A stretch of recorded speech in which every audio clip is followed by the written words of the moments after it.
Hello. Help me with my lifelong dream. I'm a person with A lifelong dream. of having the right of my life. I am a person with intense desires. And I haven't let it out as I Well, wanted you to can't be. get there from there. You're trying too hard. No, I know. I'm not No, worried you about don't. it. I'm not worried about it. Yes, you are. Okay. So Well, what I ratchet imagine- it back a notch. In Okay. other words, rather than help me with my intense desires, what you want to say is, I want some stuff and expect to get it. What do you think, Abraham? That's better. Feel the difference? All I'm trying to convey is my gap is really big. So I'm going to have the right of my life. I'm going to have the right of my life. It's going to happen soon, and I'm not worried about the non-existence of anything in the physical. That doesn't matter. But the right of your life, here's the thing that's tricky and treacherous about that. The right of your life isn't even possible, because if you're not in the vibrational vicinity, then you won't see it when it comes. So you keep missing all the steps. You see, you don't want the right of your life. You want to be vibrationally ready for the next logical step, and then the next, and then the next, and the next.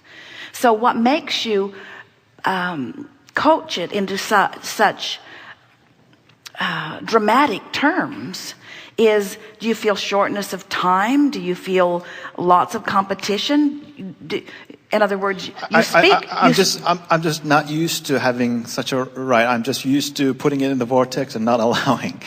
So, but I know it's at the verge, and everything that I've asked for is given. So I'm not worried about the non-existence of anything. It's all piled up for me. Just help me ease this process. If you really know all of that, then you know that. Does it seem like are my words sincere, or am I just saying that? Your words are sincere, and they are spoken from outside the vortex. Okay. And that's perfectly all right. And there are so many people that want something so much from a place that they can't possibly have it, because in the intensity of wanting something that is missing, you block it and keep it from coming.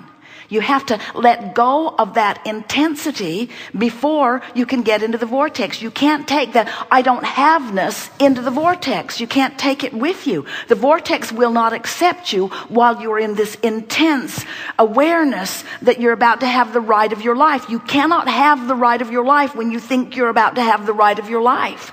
They don't go together. There is a vibrational flaw that doesn't allow it to be.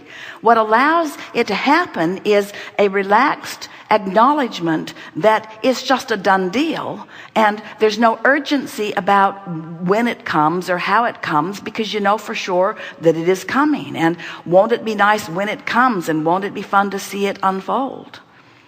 You represent in a very real way the intensity that's been going on in this room today. In other words, if we were to give this gathering a label that was sort of effectively blankets the whole of it, it would be, this group tries too hard. This group sincerely wants and tries so hard that they get in their own way. Or this group is coming to know the sureness of the vortex, and soon enough will be in where their hope will be translated to manifestation, and then their knowledge will be confirmed. Or this group, and we are pointing this conversation at you because your vibration is so active here. We have never met a group that was asking with stronger intensity and at the same time holding themselves in a place of vibrationally disallowing the very thing that they want, and then thinking that with words or behavior or action, or most of all getting Abraham to talk to them in the hot seat, that they could pull it off. And we say it just doesn't work that way. You have to let go of the resistance in order to receive what's already there for you. So it's not going to be the ride of your life. It's going to be the next logical step. And it's not going to end ever. That's what I love about that. Am I close to hope from what you can feel from me, or am I faking it? Or are you what? Faking it. I would like to think that I'm close to hope, relatively close in all major If you were areas. not in the vicinity of your desire, we would not have found you in the room.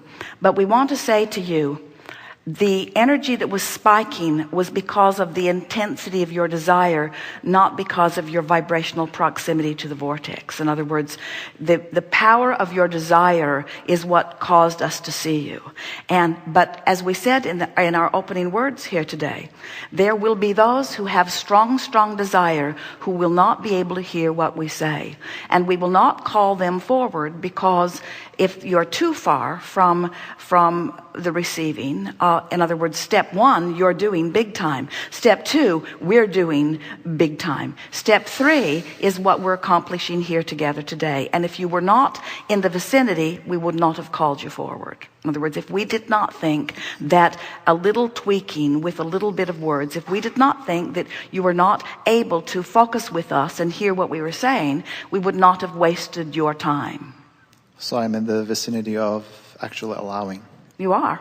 Good. But here's the thing that we would say about you if we were to give this segment a particular label.